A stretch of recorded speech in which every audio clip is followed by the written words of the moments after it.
Hi guys, నేను Neville Anand. మనందరికీ తెలుసు పుష్ప సినిమా సృష్టించిన వివాదం మామూలుగా లేదు. ఏదైతే కిమ్స్ హాస్పిటల్లో Mythri movie makers and Komatireddy Venkatreddy garu వెళ్ళిన తర్వాత ఆ నెక్స్ట్ డే దిల్ రాజు గారు అదే కిమ్స్ హాస్పిటల్కి వెళ్ళి అక్కడ మేమందరం 26 డిసెంబర్ రోజున సీఎం రేవంత్ రెడ్డి గారితో భేటీ కాబోతున్నాం.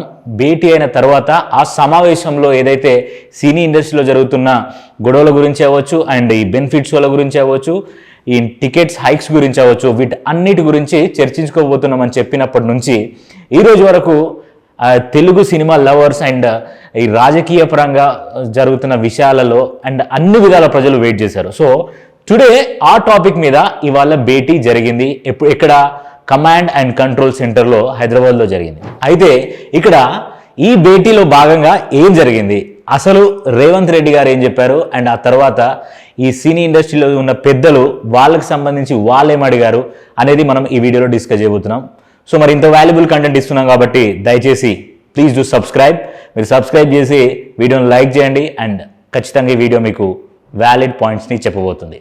ఇంకా మనం వీడియోలోకి వెళ్ళిపోదాం. సో బేసిక్గా సినీ ఇండస్ట్రీని రేవంత్ రెడ్డి గారు కంట్రోల్లో పెట్టుకోవాలనుకుంటున్నాడా, లేకపోతే సినీ ఇండస్ట్రీ రేవంత్ రెడ్డి గారితో కలిసి పనిచేయాలని అనుకుంటుందా? ఏంటి అసలు ప్రభుత్వం అసలు ఏం నిర్ణయించుకొని ఇలా సినీ ఇండస్ట్రీని టార్గెటెడ్ అని మనం అనాల్సిన అవసరం లేదు. చాలామంది జనాలలో ఊహాగానాలు కానీ లేకపోతే చూస్తున్న విషయాలను కానీ చూసి రేవంత్ రెడ్డి గారు సినీ ఇండస్ట్రీని టార్గెట్ చేశారా అని కొన్ని ఆలోచనలు అందరికీ ఉన్నాయి. సో ఆ ఆలోచనలలో భాగంగా ఇలా అనుకుంటున్నారు. బట్ ఇవాళ జరిగిన భేటీలో ఒకటే మాట, తగ్గేదేలే సీఎం రేవంత్ రెడ్డి గారు అంటే తప్పక మేము తగ్గాల్సి వస్తుంది అని సినీ వర్గాలు చెబుతున్నట్టు మనకు అనిపిస్తుంది. ఎందుకంటే నేను ఇందాక ప్రెస్ మీట్కి వెళ్ళా, అక్కడ ఏం జరిగింది ఏంటి అనే పాయింట్లన్నీ నేను దిల్ రాజు గారు మాట్లాడారు, అవన్నీ విని నేను మీతో ప్రత్యక్షంగా చెప్తున్నా.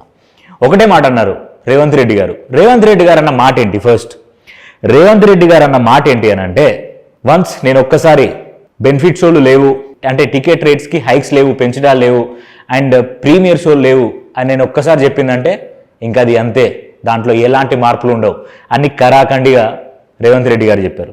అండ్ ఆ తర్వాత ఎవరైతే డిప్యూటీ సీఎం బట్టి విక్రమార్క గారు ఉన్నారో, ఇది ప్రజల ప్రభుత్వం, సినిమా ప్రభుత్వం కాదు, ఇలా తేల్చి చెప్పేశారు.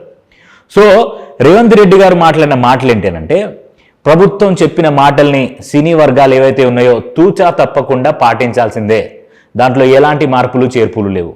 అండ్ డ్రగ్స్కి సంబంధించి ఏదైతే అవేర్నెస్ ప్రోగ్రామ్ చేస్తున్నామో దానికి సినీ ఇండస్ట్రీ మొత్తం ఖచ్చితంగా సహకరించాలి.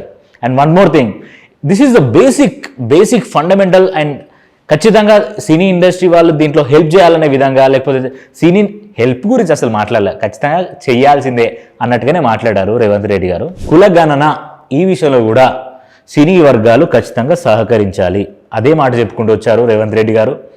అండ్ ఇంకొకటి డ్రగ్స్ వ్యవహారం ఆల్రెడీ మనం మాట్లాడుకున్నాం. అండ్ ఏదైతే టికెట్ రేట్స్కి సంబంధించి సెన్సెస్ ఉంటాయో ఆ సెన్సెస్ ఖచ్చితంగా తెలంగాణలో ఉన్న పాఠశాలల డెవలప్మెంట్ కోసం వాటిని వాడాలని రేవంత్ రెడ్డి గారు చెప్పారు. అండ్ దీంట్లో బెనిఫిట్ షోల గురించి లేకపోతే టికెట్స్ హైక్స్ గురించి అసలు ప్రస్తావనే రావద్దు అన్నట్టు ముందే నేను చెప్పానంటే అదంతే, అదో సినిమా మాదిరి అలా చెప్పేశాడు రేవంత్ రెడ్డి గారు. అండ్ ఆ తర్వాత దిల్ రాజు గారు మాట్లాడుతూ ఏమన్నారంటే, ఖచ్చితంగా మేము గవర్నమెంట్ ఆధీనంలోనే వర్క్ చేస్తాం, మేము కలిసి మీతో పాటే నడుస్తాం, అండ్ మీరు చెప్పినట్టుగానే వింటాం, దాంట్లో ఎలాంటి మార్పులు లేవు అని ఎవరైతే ఎఫ్డిసి చైర్మన్ దిల్ రాజు గారు ఉన్నారో, దిల్ రాజు గారు సినీ వర్గాల తరఫున రేవంత్ రెడ్డి గారికి అప్పీల్ చేసుకున్నారు. సో దీంట్లో ఇంకొక మేజర్ పాయింట్ ఏం మాట్లాడారంటే, మన తెలుగు సినిమాని ఇంటర్నేషనల్ స్టాండర్డ్స్కి తీసుకెళ్ళాలి. We have to grow to the heights, చాలా హైట్స్కి వెళ్ళాలి. ఇప్పుడు హాలీవుడ్ రేంజ్లో ఉన్న సినిమా అనేది మన తెలుగులో కూడా క్రియేట్ అవ్వాలి. హైదరాబాద్ని ఒక హాలీవుడ్ హబ్ అంటే ఒక టాలీవుడ్ హబ్గా మనం మార్చాలి. సో దీనికి మీరు ఖచ్చితంగా పనిచేయాలి అని రేవంత్ రెడ్డి గారు చాలా స్ట్రిక్ట్గా సినీ వర్గాలకు చెప్పాడు. సో దానికి దిల్ రాజు గారు మాట్లాడుతూ ఏమన్నారంటే, మీరు చెప్పినట్టే ఖచ్చితంగా మేము బయటికి వెళ్ళి మీడియాతో కూడా ఇదే మాట్లాడతాం, మన సినిమాని పై స్థాయికి తీసుకెళ్తాం, మన హైదరాబాద్లో ఉన్న సినిమా ఇండస్ట్రీని ఖచ్చితంగా ఇంటర్నేషనల్ స్థాయికి తీసుకెళ్లే బాధ్యత మాది అని ఆ విషయాలు మాత్రమే మాట్లాడతాం, దాంట్లో ఎలాంటి మార్పులు చేర్పులు లేవు, మీరు ఏదైతే మాట్లాడారో మేము ఏదైతే మాట ఇచ్చామో అది మాత్రమే మాట్లాడతామని చాలా వినమ్రతతో రేవంత్ రెడ్డి గారికి దిల్ రాజు గారు ఎఫ్డిసి చైర్మన్, కొత్తగా వారం రోజుల క్రితమే ఎఫ్డిసికి చైర్మన్గా, ఫిలిం డెవలప్మెంట్ కార్పొరేషన్కి చైర్మన్గా దిల్ రాజు గారు అపాయింట్ అయ్యారు కాబట్టి సో దిల్ రాజు గారి చేతుల మీదుగానే జరిగింది. మనందరికీ తెలుసు తెలంగాణలో దిల్ రాజు గారు లేకపోతే ఎవరి సినిమా ఆడదనే సంగతి మనందరికీ తెలిసిందే. సో ఎఫ్డిసి చైర్మన్గా ఉన్న దిల్ రాజు గారు ఆ మాటే మీడియా ముందు కూడా వచ్చి చెప్పారు. సో 10 రోజుల క్రితమే ఎఫ్డిసి చైర్మన్గా దిల్ రాజు గారు అపాయింట్ అయ్యారు. అంటే ఎఫ్డిసి అంటే ఫిలిం డెవలప్మెంట్ కార్పొరేషన్కి చైర్మన్గా దిల్ రాజు గారు నియమితులయ్యారు. సో అంతా దిల్ రాజు గారి చేతుల మీదనే నడిచింది. అంటే ఈ వ్యవహారం అంతా ఇప్పుడు ఏదైతే డిస్కషన్ జరిగిందో, రేవంత్ రెడ్డి గారు పెట్టిన భేటీలో సినీ వర్గాలన్నీ మాట్లాడిన విషయాలన్నీ దిల్ రాజు గారి స్థానం తన చేతుల మీదనే జరిగింది. సో ఇక్కడ ఏంటి, మీడియా ముందుకు వచ్చి మాట్లాడుతున్నప్పుడు కొంతమంది మీడియా మిత్రులు ఏమడిగినారంటే ఈ హైక్స్ గురించి, బెనిఫిట్ షోల గురించి అండ్ సంధ్య థియేటర్ దగ్గర జరిగిన ఇష్యూ గురించి అండ్ ఆ తర్వాత ఇదైతే సంక్రాంతికి వస్తుంది అండ్ గేమ్ చేంజర్ గురించి కొన్ని క్వశ్చన్స్ అడిగితే వాటన్నిటిని కొట్టిపారేసి దిల్ రాజు గారు మీరు ఈ చిన్న వదిలేయండి అయ్యా, మేము మళ్ళీ ఆ గేమ్ చేంజర్ గురించో లేకపోతే దాని గురించో ఫిల్మ్ డెవలప్మెంట్ మా దాంట్లో మాట్లాడుకొని ఛాంబర్లో ఆ తర్వాత మీ దగ్గరికి వచ్చి Q&A పెడితే అప్పుడు వచ్చి మాట్లాడండి, ఇప్పుడు పెద్దగా ఆలోచించండి అని ఒక మాట అన్నారు.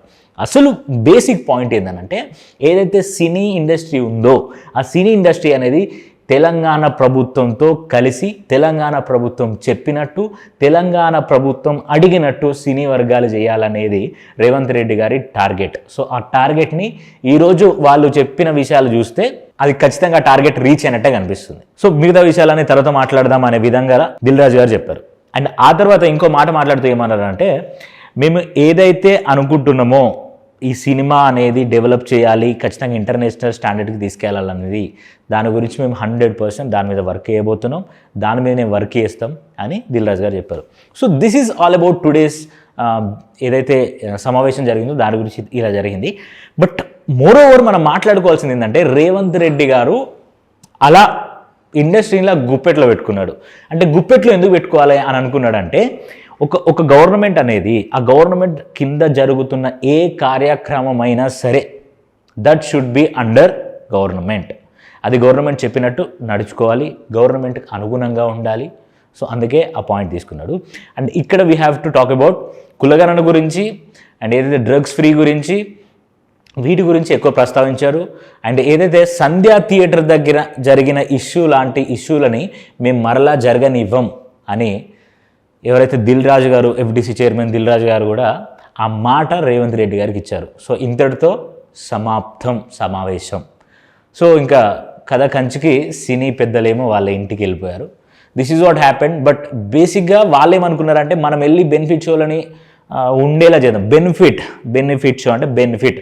సో ఆ బెనిఫిట్ అనేది లేకుండా పోతుంది అని అడగడానికి బెనిఫిట్ షోలను పెడదామని అనుకున్నారు. బట్ దానికి నో చెప్పేశాడు. నో అంటే నో, తూచా తప్పకుండా గవర్నమెంట్ చెప్పినట్టు వినాలి.